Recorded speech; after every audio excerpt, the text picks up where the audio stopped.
Welcome to episode number 270, where I'm speaking with Dr. Sujatha about the Ayurvedic view on osteopenia and osteoporosis. We talk about the relationship between the Vata dosha and bone tissue, along with diet and lifestyle factors to help prevent these conditions. So please stay tuned.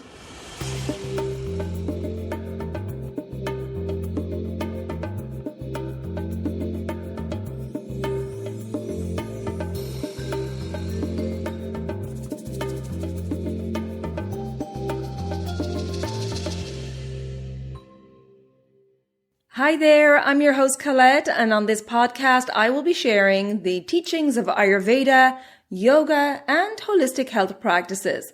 Now, if you're new to Ayurveda, I recommend checking out the first couple of episodes where I do an introduction to Ayurveda and the mind-body types. Thanks for listening, and now here's a new episode. This episode is sponsored by Kerala Ayurveda. Would you like to dive deeper into Ayurvedic learning in a flexible format that aligns with your lifestyle? Kerala Academy invites you to discover how the science of life can empower you, from how you start your day to the harmony of your relationships and the work you contribute to our planet.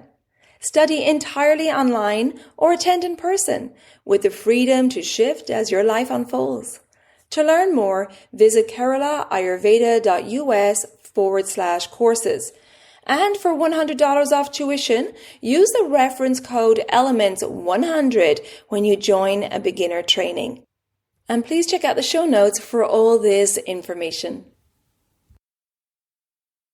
Hello and welcome back to the Elements of Ayurveda podcast. Today I'm very happy to welcome back a returning guest, Dr. Sujatha Kekada, who is the head physician and co-founder of AmrtaSiddhi Ayurvedic Clinic in Ubud, Bali.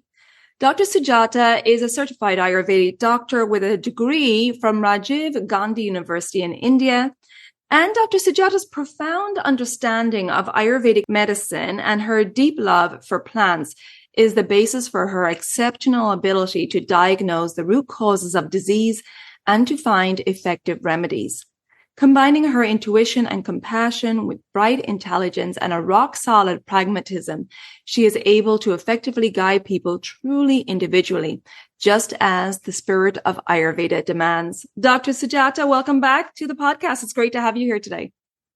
Thank you, Colette. It's really nice to time have this discussion with you, and you picking my brain, and it feels like I'm taking some dust off my memories. It's really good. I love picking your brain.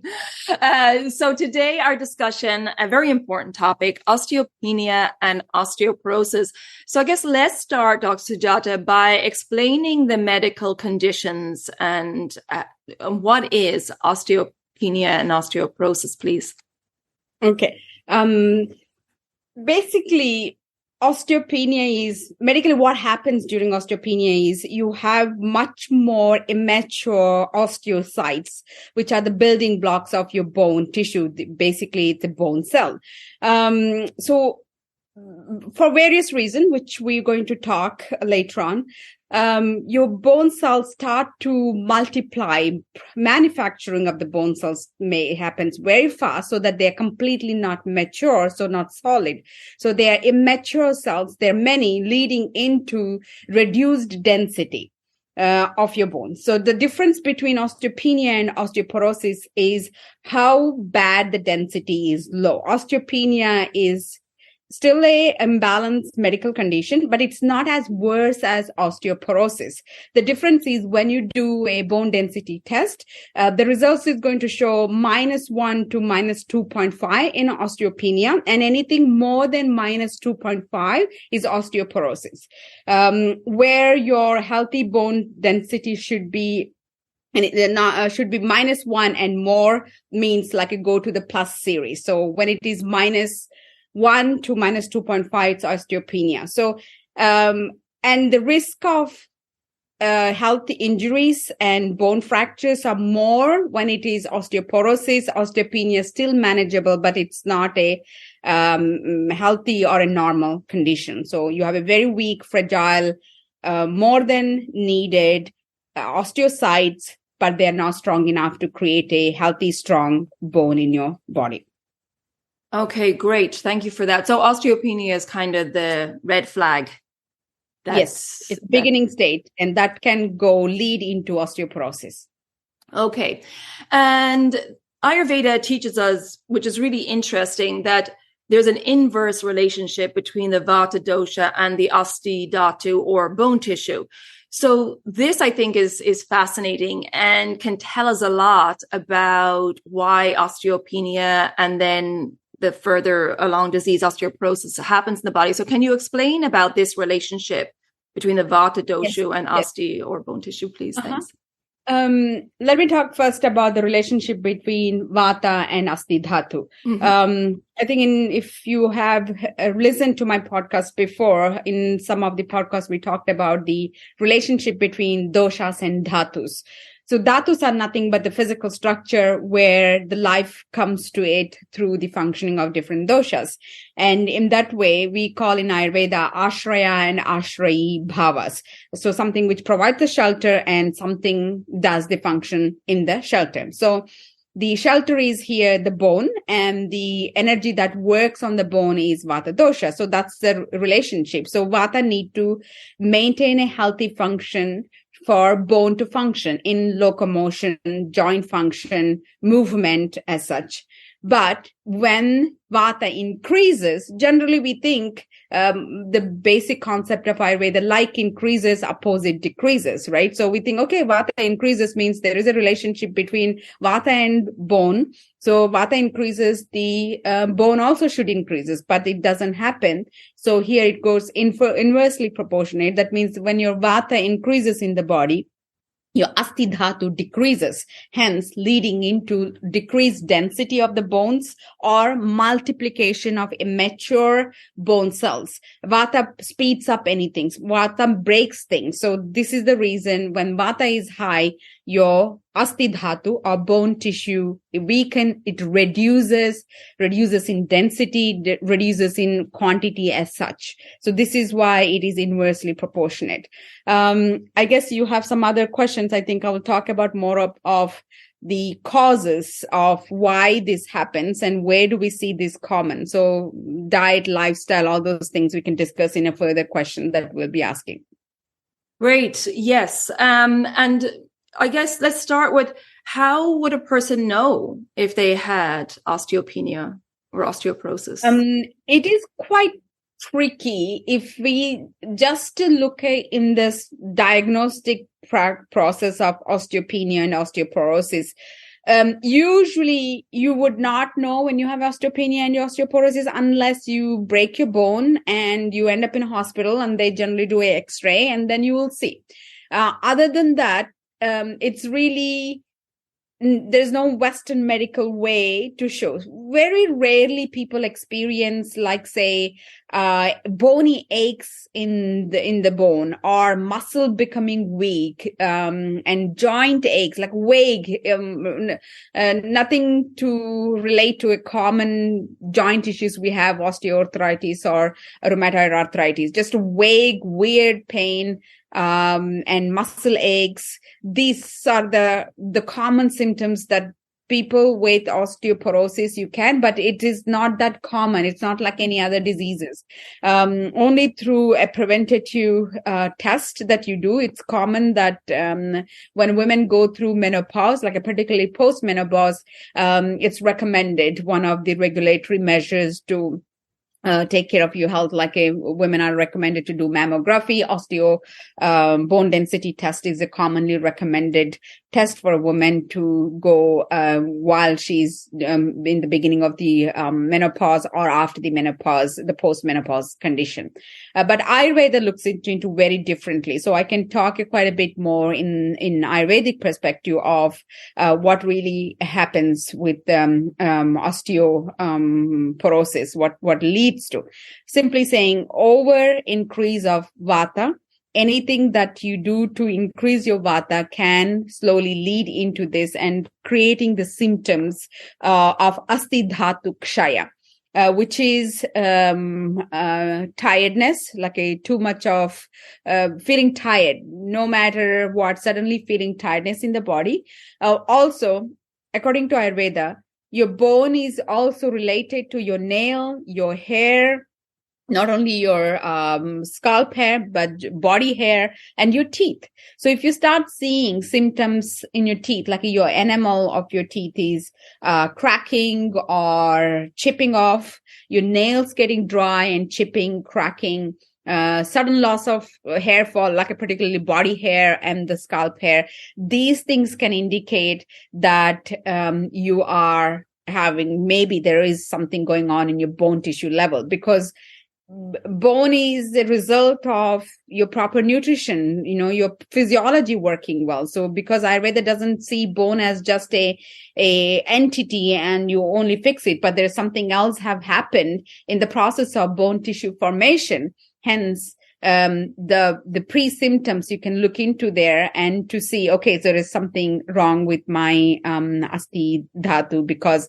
I'm experiencing these symptoms. And fracture is an ultimate sign that if you just have a simple, easy fall and you break, particularly the lower arms, hips, pelvic bone, and spine. These are the main area where the bone density makes this part of the bone more fragile, and simple twist and little hit could break. I remember now, my mom, she just had she slipped and had a simple fall, and she just hit her hand on a concrete surface and she had a fracture. So this happened in her, I think, end 50s, and she was like already 5 years after menopause. And this was an indication of that. And now she's completely fine. She made a lot of changes in her diet and lifestyle and exercise and all those things. So since then, she did not have that incidence. And I believe that her bones are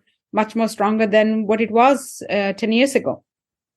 Wow, that's great to hear. Really positive to hear that. And as you said, the symptoms can be vague, but it's a great indication that you give that the hair, the nails, and the teeth are associated with asthi dhatu, with the bone tissue. And therefore, if you're seeing any imbalances in the hair, the nails, or the teeth, you need to pay attention.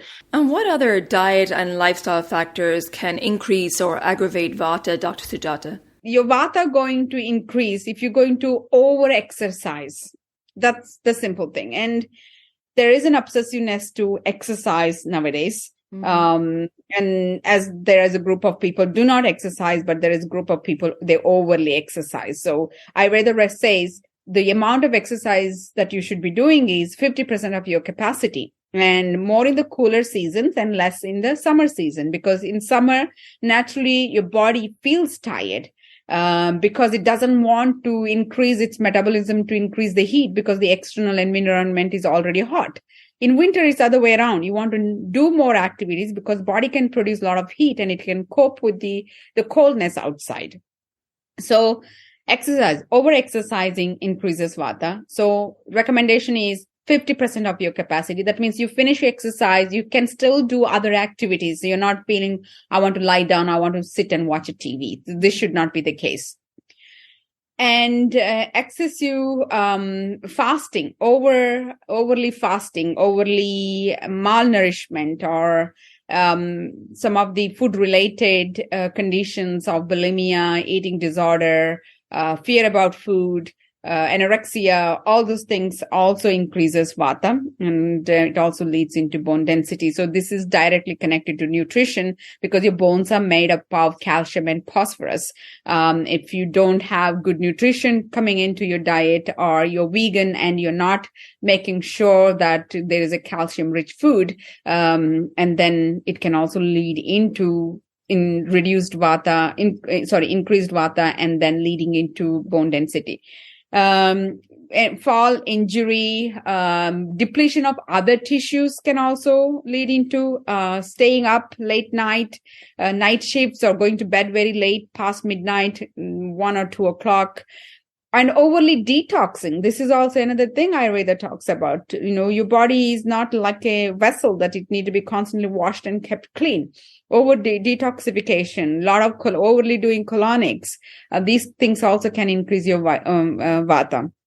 And cold food and cold weather mental situations like fear, feeling irritated, too much of dryness in the food, dryness in the environment, dry situation in your life, and too much of consumption of spicy food and bitter food. These are the lifestyle and dietary things increases Vata. Also, rainy, cloudy seasons increases Vata. That's why we have more aches and pain and joint issues when it comes to fall season. And in a natural way, Vata increases in the evenings and also after you eat your food. That's why it is recommended soon after you finish, you don't do activity, because Vata naturally increased and movement increases Vata. So you don't want to, rather you're recommended just take a little stroll, just 100 steps, and come and sit and rest so that you can compensate or you can balance the Vata which naturally get increased.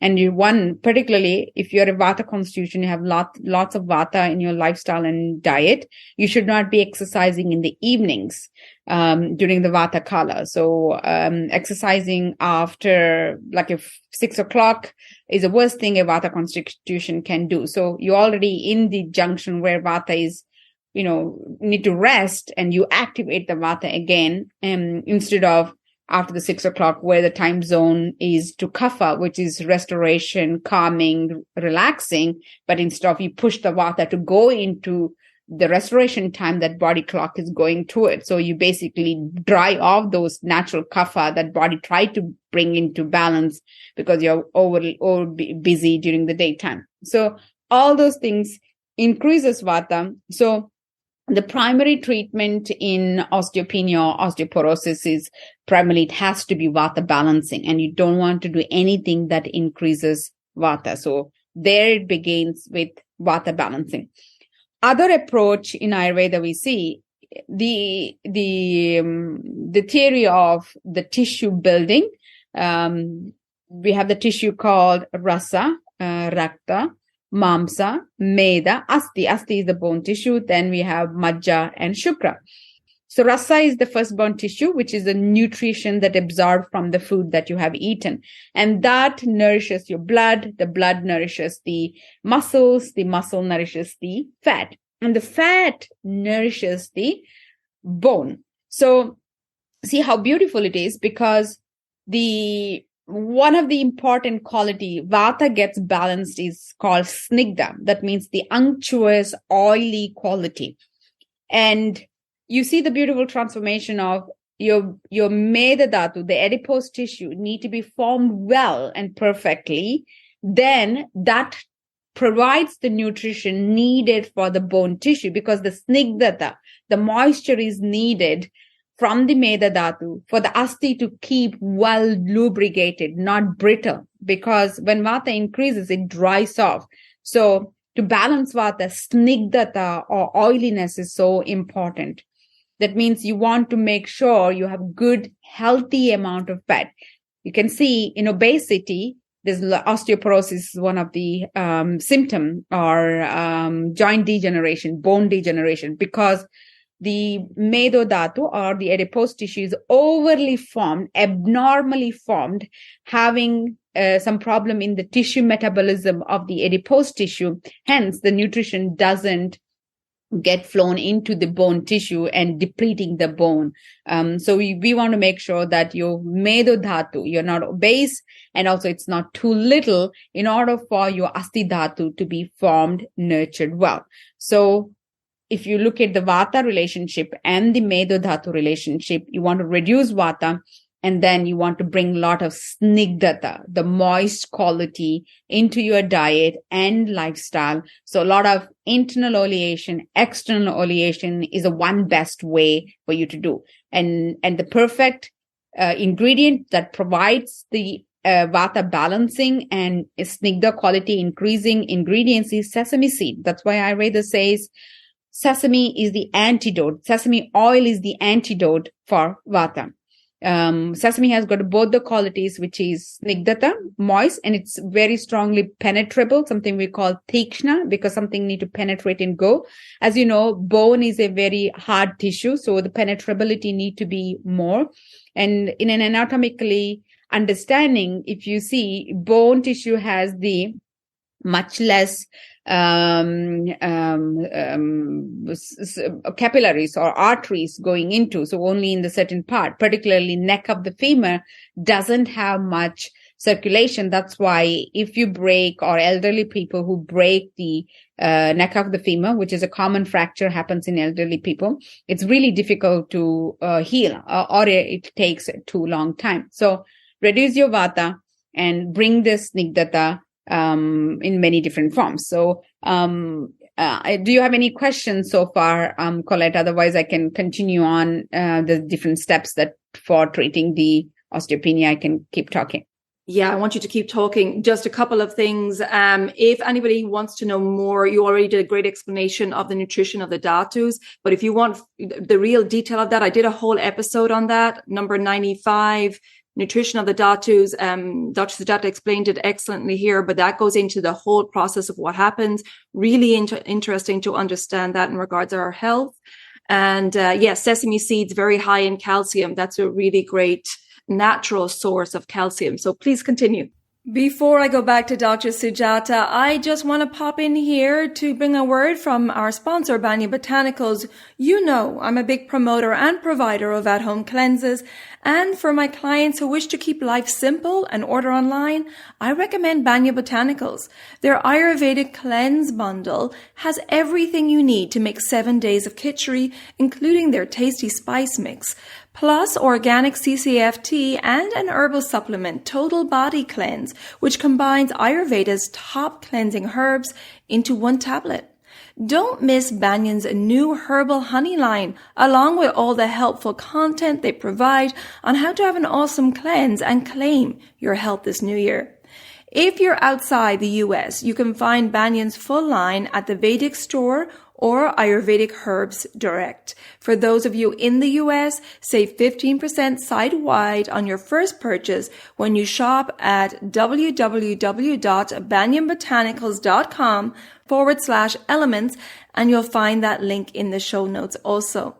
And talking about cleansing, I wanted to let you know that I have the discounted group Digestive Reset Cleanse starting January 27th.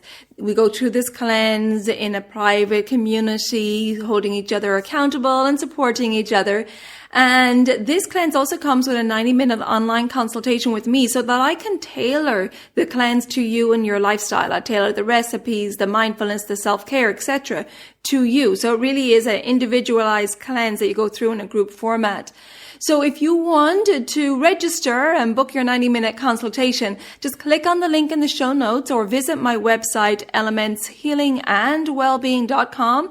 For the January 27th discounted group cleanse, go to the events tab. And if that date doesn't suit you, you can choose a private cleanse and choose your own dates, and you'll find that under programs. So I hope you can come and join us and start the new year feeling light, clear, and energetic. Okay, let's go back to my conversation with Dr. Sujatha.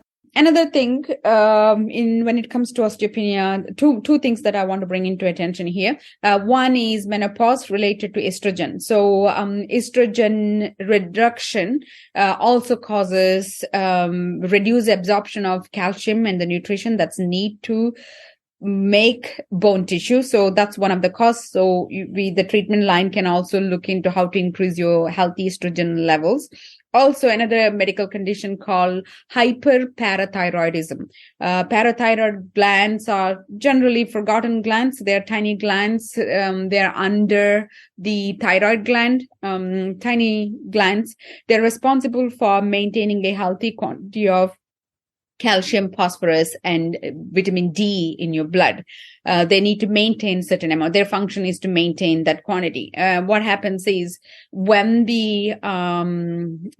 your body lacks that through malnutrition and various like a lack of sun exposure, nutrition doesn't contain enough calcium and phosphorus. So this level goes down. So body triggers to produce more parathyroid hormones. So as a result of it becomes hyper more than normal. And when it's hyper, so in order to maintain that level, to bring the hormone level back to balance, it starts to leach or take the calcium from your bones. So reversely, you may not have a osteopenia related any causes. You're probably doing good exercise, good nutrition is good.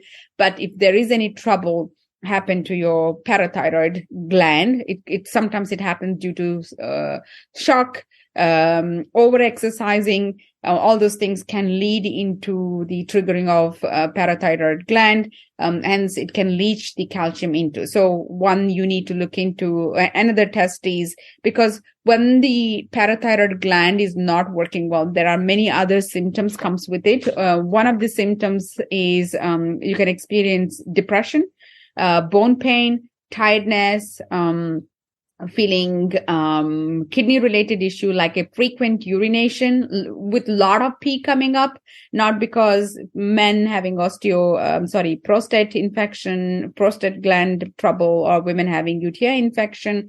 Here you pee a lot and you pee very frequently. So this can tell that maybe there is some trouble in your parathyroid gland. And if you're having this as a condition, it's worth checking your hormones called parathyroid hormones.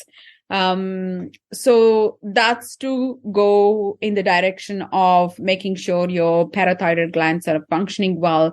It's not over functioning and loosening up the calcium from your bones in order to maintain the calcium in the blood, because calcium has got other function in your muscle contraction and stuff. So it's not only just for the bone, for the ion exchange in your muscle level, we need calcium. So blood need to maintain a healthy amount of calcium ions. And in postmenopause, estrogen deficiency can be corrected with diet here, plant-based estrogen in the form of different kinds of legumes and beans, also soy, chickpeas, kidney beans, and sesame. Also using in your diet aloe vera, turmeric, all those things helps to keep a healthy estrogen levels. And also you can supplement some vidarikanda, which is an Ayurvedic equivalent of the Mexican yam. You can use maca root.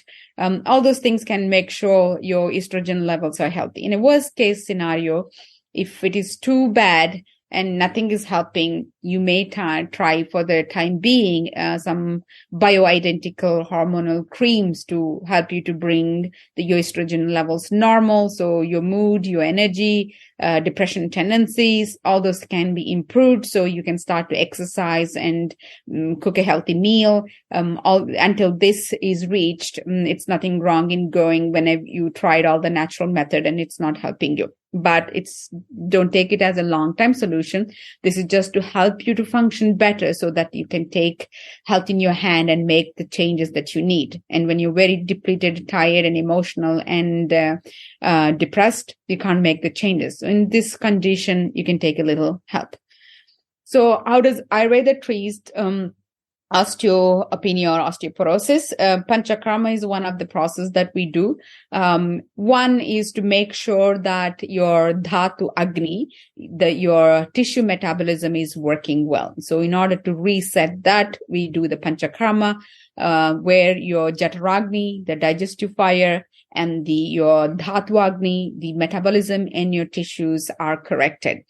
Which we do through different procedure of, if you're obese, we will do Vamana, and if you have any inflammatory condition, we'll do Virechana. But the best treatment to treat osteopenia is through Vasti, different kinds of enema. Here, enema doesn't mean just doing a coffee enema or a water enema. Ayurvedic enemas are much more wise and much more complex. Here we use different kind of herbal decoctions and paste of different herbs, different kinds of oils, ghee, salt, honey. So it's a chemistry itself. It's not just cleaning the colon, and it's the secondary benefit is cleaning a colon when you do an Ayurvedic basti or enema. And Here we use bitter taste medicated ghee because ghee is the best ingredient to increase your dhatu agni, your cellular metabolism. So we used different ghee, which is prepared with a lot of tiktaka or bitter herbs. Also, we use the basti using the bitter herbs. Also, we do a lot of kshira basti, which is a milk enema. In Ayurvedic perspective, here I'm talking about the milk is the milk that was milked from a cow, which is grazed in the pastures and no feeds were given and loved and respected. That cow's milk is called sattvic and it's really rich in calcium. We need about 1,000 to 1,200 micrograms of calcium per day for a healthy bone. And a lot of the time you need to make sure that it's an absorbable calcium.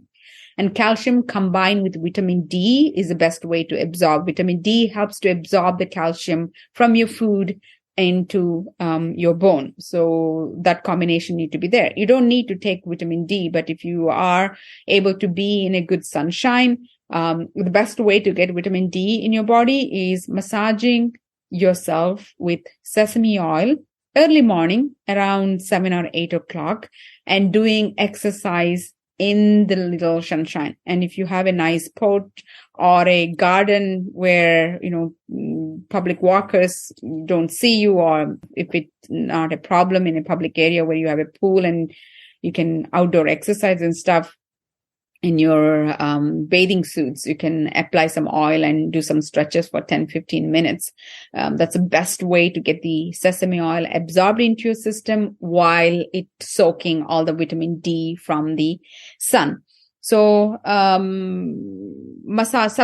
with sesame oil and exercising is one best way to get the vitamin D going into your body.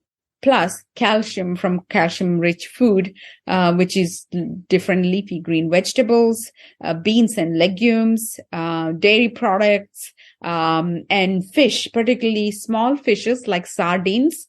They're excellent with calcium. So 3 ounces of sardine gives you almost 600 micrograms of calcium. So 1 serving of sardine, if you eat, it gives you more than enough of the calcium that you need. Milk, a glass of milk, 8 ounces, gives you 300 micrograms of calcium that you would need. If you're consuming milk, which is something I think in all cultures where milk is part of your diet, our parents or grandparents made us drink milk, telling it is good for you. Yes, there is a truth, but be careful. As I said, I'm talking here about the milk, which is organic, freely walking around and treated well. These kind of cow's milk have got that calcium that your body can absorb. But if you're trying to buy the milk where the cows never moved from this rectangular space they're put in and fed while they are standing, they do not walk around and their living conditions are not that good. And then you get that milk, which is being pumped with hormones to produce more milk. And then it is pasteurized, homogenized, stored, and then UHT, a kind of milk which doesn't get spoiled. You keep it in a shelf for 2 months almost. So these milks are dead. They don't have the life force and your tissue cannot digest them and you're not helping your body. And that creates further interruption in your tissue metabolism. So if you trying to use milk to help calcium, it's possible, but go and find a good organic raw milk is the best option. You can just warm it in your house to make sure there is no bacteria and stuff by getting the raw milk and bringing into the temperature where it's just about to boil. When the cream raises, that's the temperature you want to stop. You don't want to have the milk boiling, the bubbles coming out. And that milk, if you can drink a glass, particularly in the night, because Vata increasing, and Vata increased condition creates a bit of a challenge to sleep. So you can make this beautiful warm milk with a little bit of nutmeg and cardamom and maybe a little bit of palm sugar or jaggery, old jaggery. This is a delightful drink, and this kind of milk helps to stimulate melatonin secretion, and you can have a really easy good night sleep. So to sum up, simple things, you can definitely get a good foundation how to protect your bone and take care of your bone by going and doing a panchakarma, where the doctors will assess you what is the real cause of your bone density decrease, and they will adapt the different panchakarma procedure. Plus, they're going to provide you the nutrition diet that will help to increase the nutrition that need for the production of your asthi dhatu, correcting your cellular metabolism, different treatments, reducing vata. All these are the method to go. So balancing your parathyroid hormone, estrogen balancing, and getting a routine of exercise. So here, bringing any exercise that brings stress to the bone. Bone gets stressed when you have to carry a lot of weight. That means the way you use your body and you exercise, like a running, walking, weightlifting exercise, all those things helps to your bone tissue to function better, use the nutrition, and make your bone strong. Exercises like swimming or cycling, here you don't use your body weight, so there is a disadvantage that your body tissues are not nurtured well. That combined with reduced intake of nutrition, lack of fat in your diet is one of the biggest cause for osteoporosis in these kind of athletes. Oh, I forgot to mention one other thing. The cause for osteoporosis is too much of intake of regular alcohol, smoking, and steroid medication. So if you are been drinking a lot of alcohol and you are a smoker and you are on steroid medication, particularly in asthma, which starts in early childhood, if this has been going on, I think you should give yourself a chance to test for osteoporosis even at the age of 40. And making sure by the time of 30, your bones are healthy by not consuming too much of alcohol, not smoking, and not taking any steroid medication would set a great foundation for not to have osteoporosis when biological changes like menopause happens, and you would not have to go through this problem. And yes, it is true. Women are more prone for osteoporosis compared to men. So I guess this is all about the different treatment through lifestyle, food, panchakarma procedure, sesame oil. Simple as this. If you all could apply some good sesame oil and massage yourself and get some nice sun, early morning sun. Please don't go and sit in the sun after 10 o'clock or before 3 o'clock. It's important. Otherwise, you're going to further create other health issues by exposing to sun after 10, before 4. Fantastic. That was a really great in-depth look at osteopenia and osteoporosis. I really appreciate you sharing all that information. And it really is, Dr. Sujatha, having a holistic look, because as we know in Ayurveda, we need to find the root cause. We can't just take a calcium supplement. And in fact, that can be dangerous sometimes, or taking an artificial calcium supplement.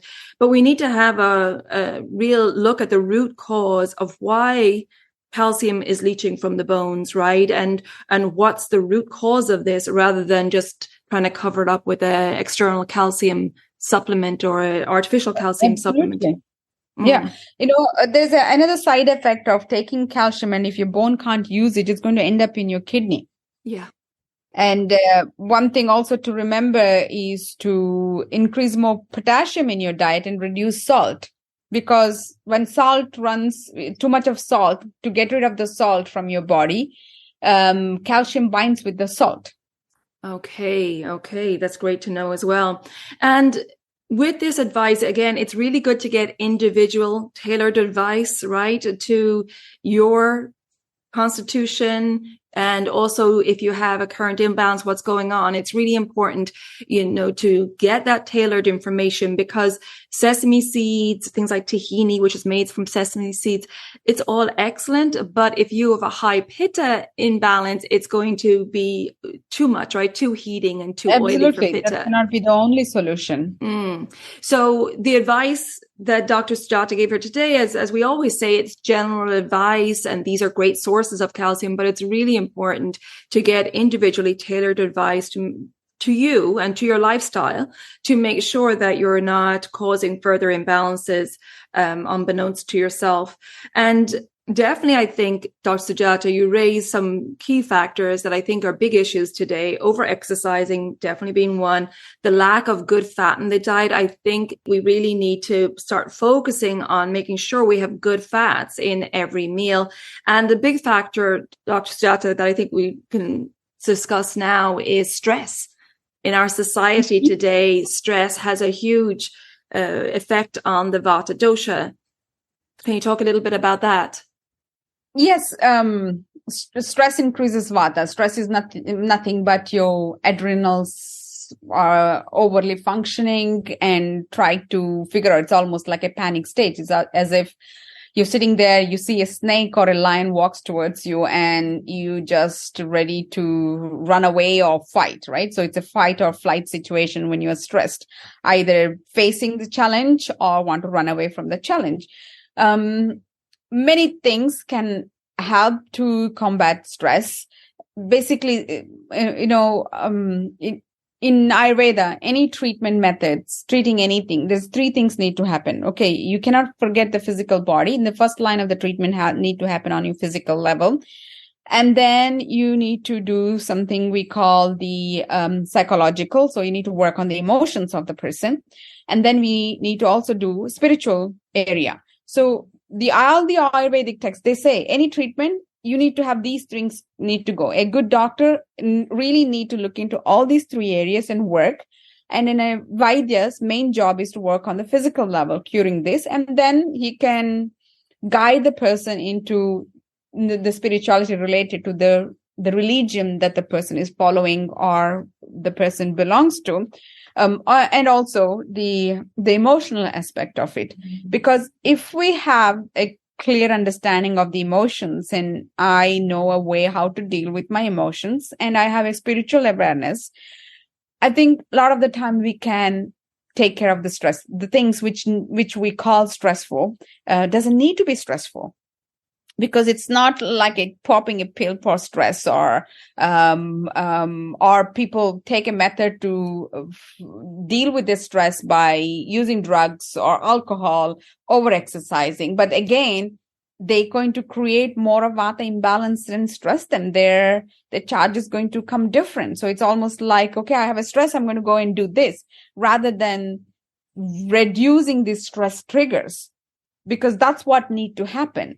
Because stress is from external things, and not having clarity and not having my own ground and lack of spiritual awareness, and not able to deal with the emotions, right? So I would generally, this is what I would do with my patients when they come to the clinic, getting an understanding of their emotional status and their response to stress, how it works, and how they can have a bit more of clarity for their life and the relationship or people, what they deal, and have a method to not get stressed, and then deal with the stress what comes, because stress is always there. So we always have to face something which is not easy on the physical, mental level. So we can't control things. So this would be the way to deal and to combat stress. Stress is not only creating leading into osteopenia, osteoporosis.